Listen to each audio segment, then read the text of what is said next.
Prophet ﷺ was walking in the streets of Medina, and he saw a person in the distance, a Bedouin, taking a ghusl without any clothes on in the public. And this was something the Bedouins did. The Prophet ﷺ walked to the masjid and he stood on the mimbar and he gave a mini khutbah. And by the way, the Prophet ﷺ would often give the maw'idah or the khatirah from the mimbar.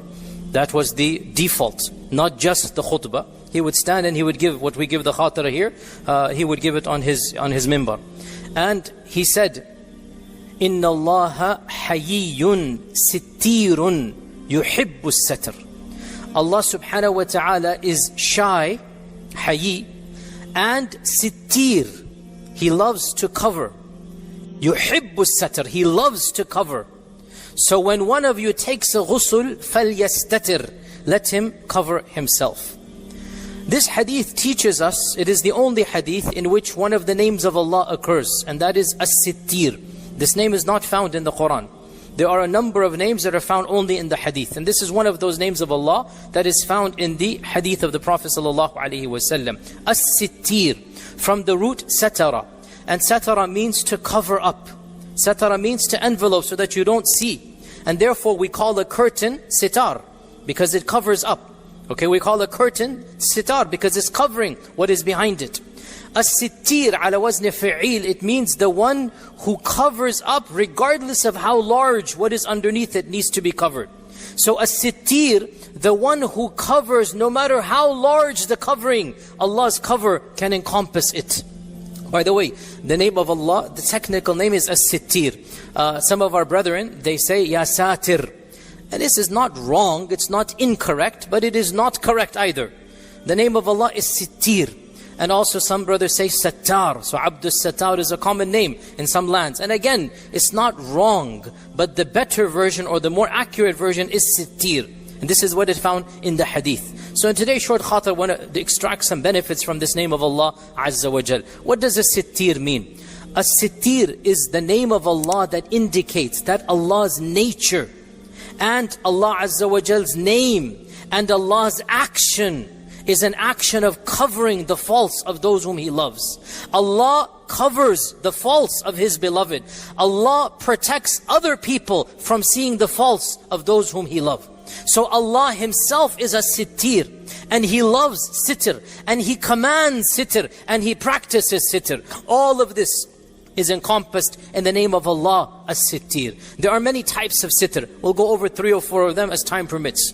The first type of sitr is mentioned in this hadith, and that is the physical satr, the covering of one's own awrah. And this is the most obvious. Allah wants us to cover, and Allah does not love fahisha. He does not love nakedness and nudity in public. It is not of the commandments of Allah. As Allah says in the Quran, that when the Quraysh said that Allah commanded us to do tawaf without clothes, Allah says, no, inna Allah la ya'muru bil fahsha. And the hadith of, or the verse of Adam alayhi salam, that Allah Azza wa Jal says in the Quran, وَأَنزَلْنَا عَلَيْكَ يَا بَنِي آدَمَ قَدْ أَنزَلْنَا عَلَيْكُمْ لِبَاسًا يُوَارِي سَوْآتِكُمْ وَرِيشًا. O children of Adam, we have sent down clothes unto you. Allah did not create us with clothes. We are born without clothes. Where did clothes come from? How did they get here? قَدْ أَنزَلْنَا عَلَيْكُمْ لِبَاسًا. Our mother and father, according to our tradition, did not come down naked. Yes, in Jannah what happened, happened. But when they came down to earth, they were dressed, they were clothed. So Allah sent our parents down wearing the garments that they wore.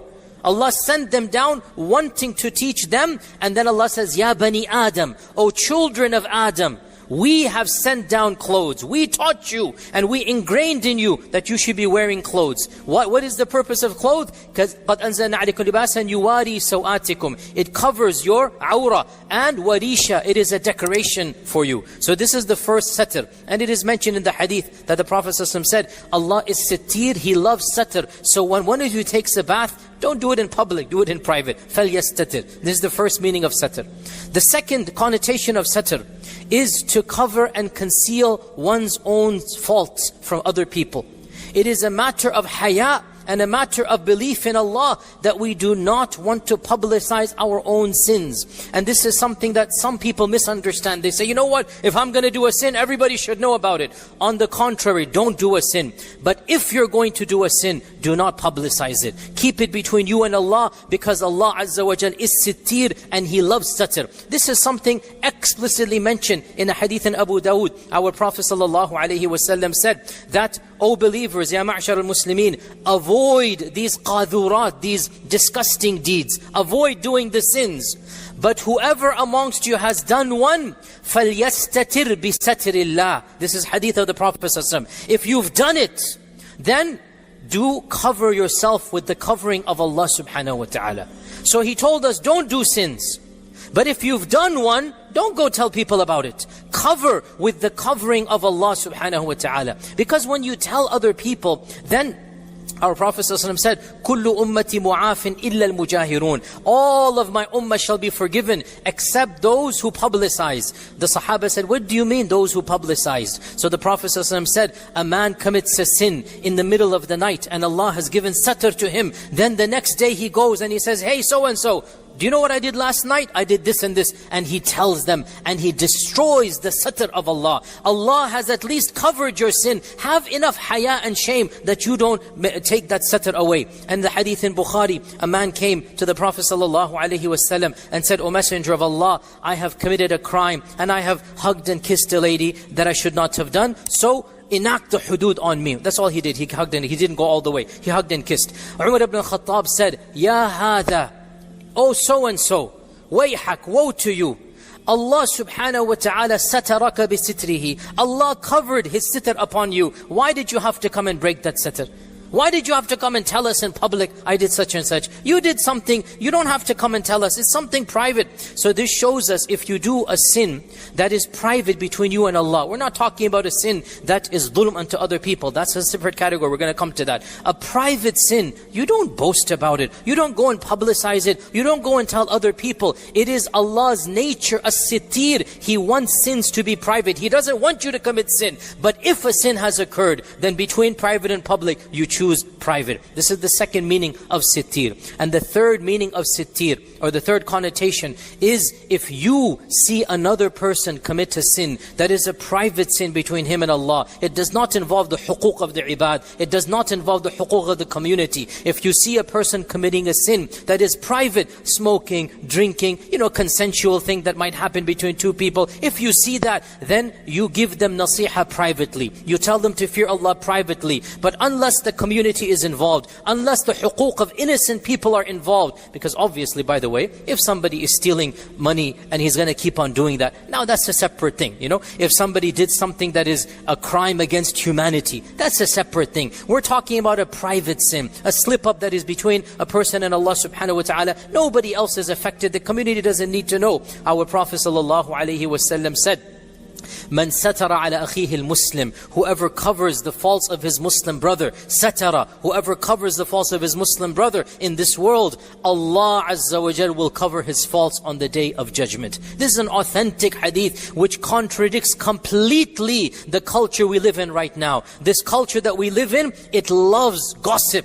And it loves spreading innuendos and drama. You don't need to subscribe to HBO and the drama channels. Facebook and your social media will tell you all you need to know. So-and-so did this. You know the latest thing. A'udhu billah. And there are, especially in this culture, news channels and specific programs dedicated to spread gossip and innuendo. And unfortunately, our communities, our Muslim communities, have absorbed this culture. Ya akhi, it is nobody's business if somebody commits a sin that is private between him and Allah, or her and Allah. And if you happen to find out about it, it's not your business to go tell other people. Yes, you go to that person. Yes, you advise that person directly. Yes, you try to correct it within, private between you and him.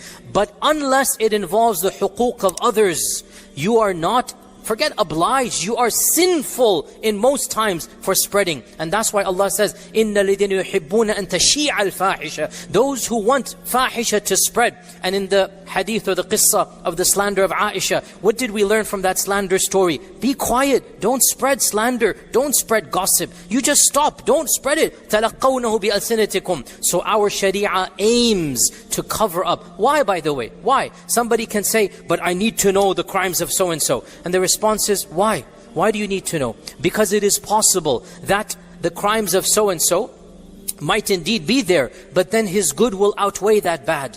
And by publicizing the bad, you have minimized his good. You have made tawbah difficult for that person. Also, when you constantly publicize evil, you desensitize evil in the eyes of the masses. So, in a society where hardly anybody drinks, and you come across somebody drinking, then you start spreading, oh, so-and-so is drinking, so-and-so is drinking, and 5, 10, 15 people. Then shaitan's going to come and say, you know what, everybody's drinking, let me drink as well. You shall incentivize by spreading fahisha. The goal should be to minimize. Don't speak about it publicly.